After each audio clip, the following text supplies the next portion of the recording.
Nathanael muses under his fig tree.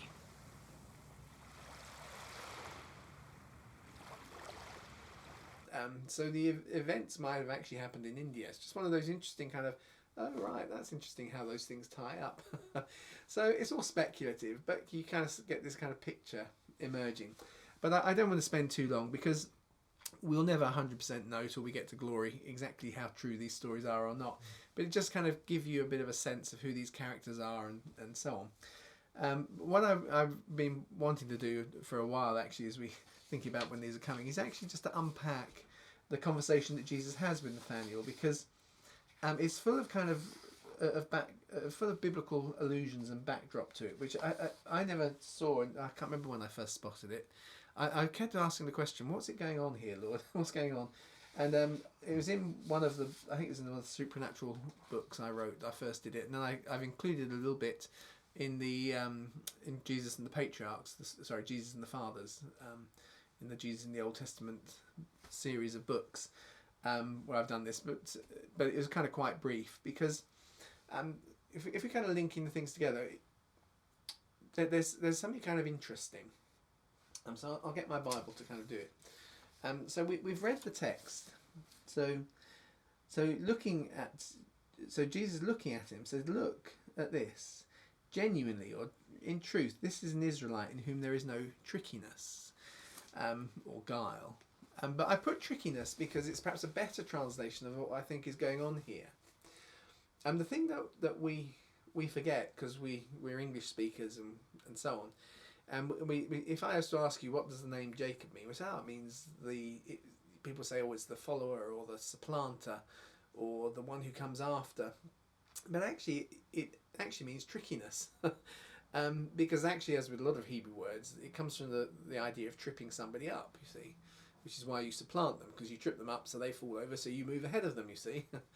That's why we get that translation.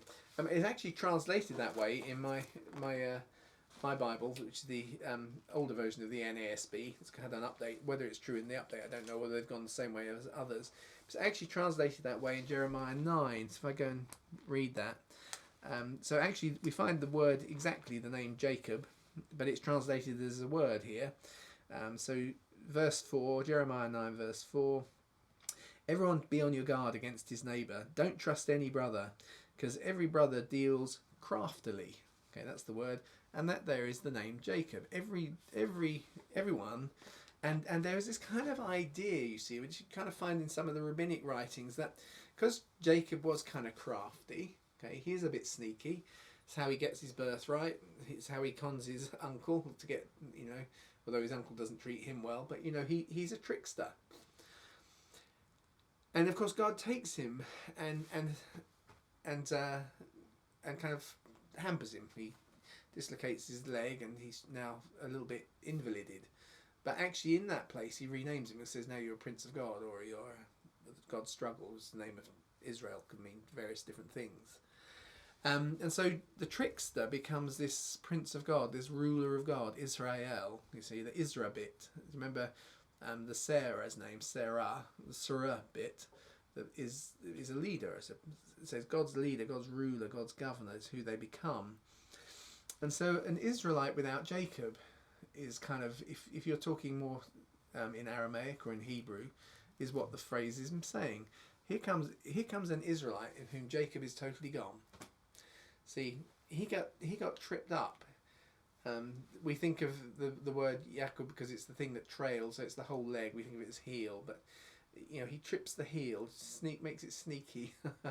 And now he's limping himself because God is dealing with that nature in him to become the Israel. So there is something, if you like, as you put those things together, as you understand it, the idea of the removal of the guile of Jacob to become the Israel, the ruler of God, and that's part of Israel's history. Part of what the Messiah is all about is actually becoming that, you see.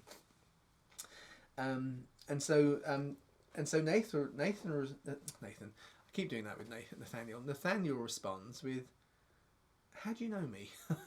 And so that tells you then that Nathanael has obviously been thinking this through. And so then Jesus gives him that little response. He says, before Philip called you, I saw you when you were under the fig tree. Now, that could be kind of in a vision, or it could just be because they're both down there near John the Baptist. Maybe Jesus has been wandering around, seen him sitting under a fig tree, meditating on something. And he certainly has a big response, because Nathanael at this point says, "Rabbi, you're the Son of God." You see, he's amazing. Whoa. So what is it he was thinking of? He's sitting under this fig tree, you see. And I think that the sitting under your own vine and sitting under your own fig tree is a kind of a metaphor you find in the later prophets for the day of the Lord, with the coming of the Messiah, the Messianic age. In fact, it's a sign of the Messianic age. But what's interesting is that passage I just read you in Jeremiah, where the name Jacob is actually translated as crafty or tricksy. If you go back to chapter 8, towards the end of chapter 8, verse 13, we actually get that there's no fig on the fig tree. Do you remember that verse in Jeremiah? And the leaf shall wither. It says, no grapes on the vine, no figs. Surely I shall snatch them away, declares the Lord, and there will be no grapes on the vine, no figs on the fig tree, and the leaf shall wither, and what I have given shall pass away. While we are sitting still. So why are we sitting still? That's the question, see. So why are we sitting still? So here is Nathanael. He's sitting under the fig tree, and it's about everything's going to go wrong, but God's going to snatch it away, and they're just sitting there still, but there's nothing on the fig tree, nothing on the vine. And that idea of the vine and the fig tree, actually, they're in fruit when the Messiah has come, you see. And we get that in Micah, for instance. If I go to Micah, so you've got to remember that in Jesus' day, particularly spiritually hungry Jews, they know these scriptures so well. And Micah is full of messianic texts, so they would kind of read these things. So in Micah 4, verses 2 to 4, but I'll go straight to 4, where it finishes, and each of them will sit under his vine and under his fig tree, which no one will make them afraid, for the mouth of the Lord of hosts has spoken. So there's a question in Jeremiah when judgment is coming, saying, look, there's no fruit, and so what are we doing sitting here under the fig tree? See, here's Nathanael sitting under a fig tree looking at it, and he's longing for the Messianic age. That's why he's come down to John the Baptist revival meeting, you see. So he's there, and here we got this kind of context, and that context is, and from Zion will go forth the law, the word of the Lord from Jerusalem, and he, so the word of the Lord suddenly becomes a he, will judge between many nations. I know some people say, no, it just means the Lord there, but see, so he's reading a messianic passage, by the time we get to Micah 5, of course, it's prophesying Bethlehem Ephrathah, as we know it. So it's a messianic passage when suddenly everyone is able to sit under the fig, and there's the fruit on the vine, the fig is there, you see. It's all about sitting there again, and that's the Messianic age. And that kind of then jumps forward, and you kind of actually in Zechariah, if I jump to Zechariah, you get the same image is used again. Zechariah 3, which again, where are we?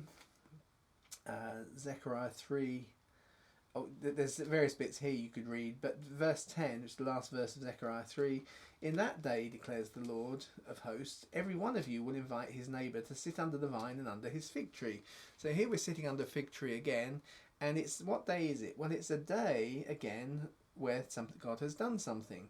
And very specifically, this something in Zechariah is addressed to a man called Joshua.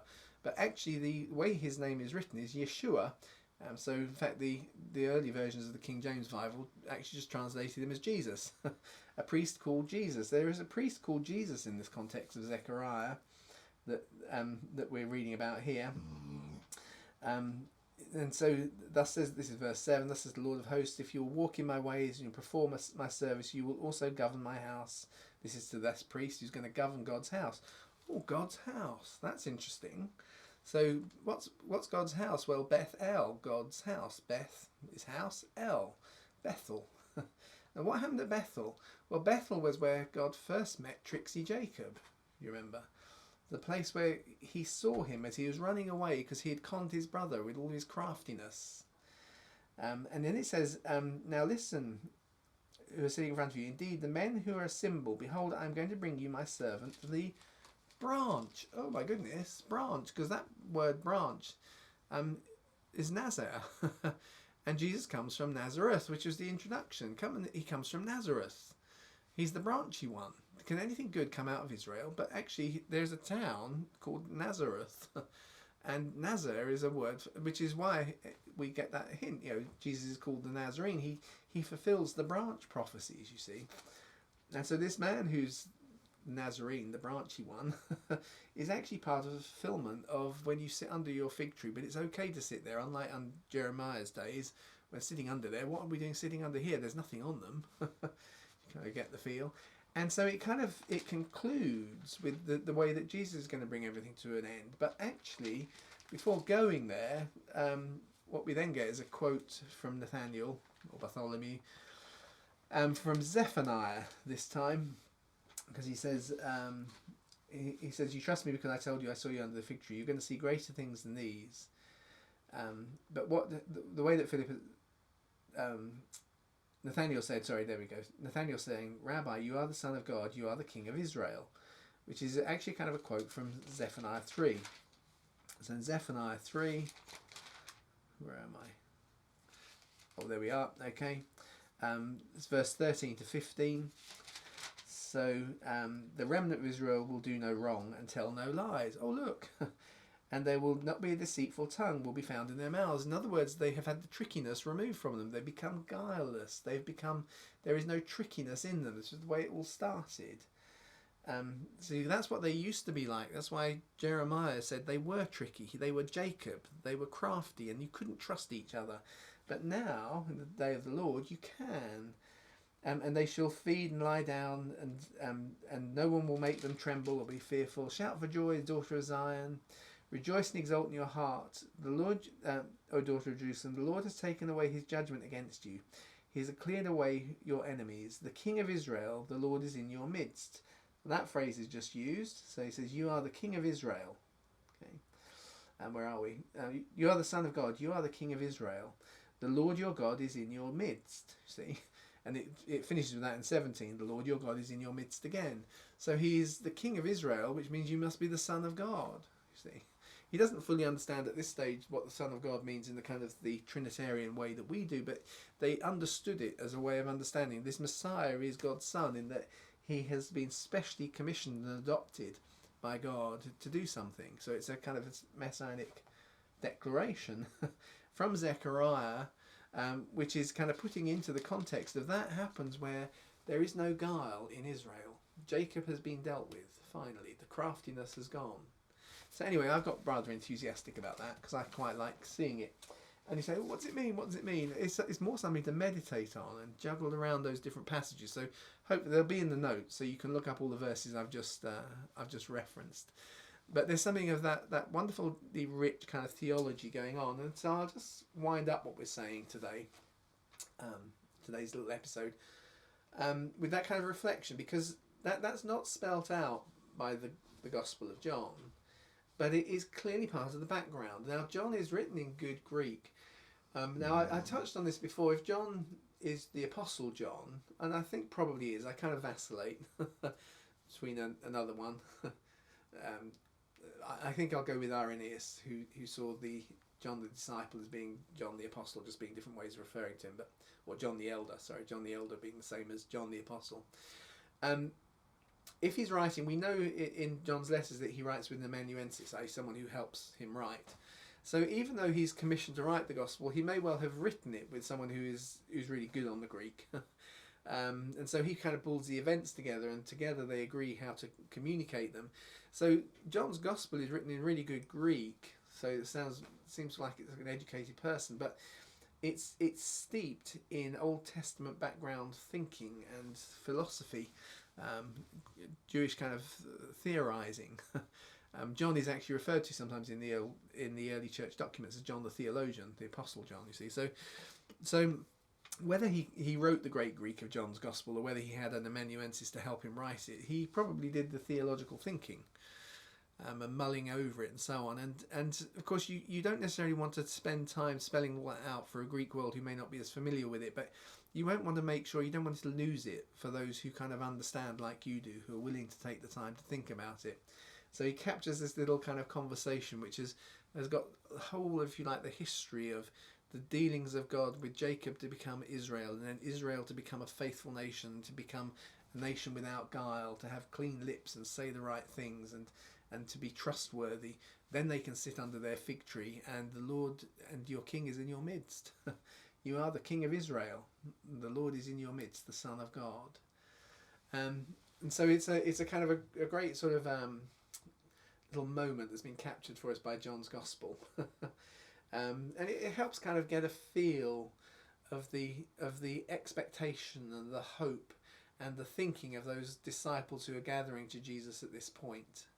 And of course, as we move on from here, Jesus is going to be heading back up to Galilee and back up to Canaan, and that's what we'll be doing next. So I'll leave you with those thoughts for now, and look forward to the next one I do of these. I laugh because they're taking me forever to kind of find the time to sit down and record them. And I always want them to be about 20 minutes, and this is probably about 40. My apologies, we'll just have to go with it. Maybe I have to break it into 2 episodes. So I'll say goodbye for now, and I'll see you next time. And I hope you've got something good out of this. Bye.